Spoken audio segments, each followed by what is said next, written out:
Hello everyone, welcome to my mini blog. आज ମୁଁ ତିଆରି କରିବି କ୍ୟାପ୍ସିକମ୍ ଆଳୁ ଭଜା।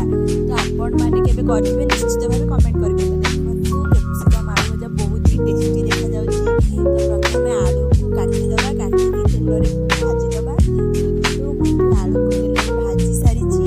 ତ ଆଳୁ ମୋର ବହୁତ ହି ଭଲ ଭାବେ ସିଝି ଯାଇଛି। ତାପରେ ମୁଁ ତେଲରେ ସୋରିଷ ଆଉ ଜିରା ପକେଇଦେବି। ଜିରା ସୋରିଷ ଭଲ ଭାବେ ଫୁଟି ସାରିଲା ପରେ ମୁଁ ସେଥିରେ ପିଆଜ ଦେଖନ୍ତୁ ପିଆଜ ଏଡ୍ କରିଦେଇଛି। ତାପରେ ପିଆଜକୁ କିଛି ସମୟ ପାଇଁ ଭାଜିବାକୁ ଛାଡ଼ିଦେବା। ପିଆଜ ଭଲ ଭାବେ ସିଝିଯିବ। ପିଆଜ ଟିକେ କଲର୍ ଆସି ସାରିଲା ପରେ ତାପରେ ସେଥିରେ ଆମେ ଏଡ୍ କରିଦେବା ଭଜା ଯାଇଥିବା ଆଳୁ।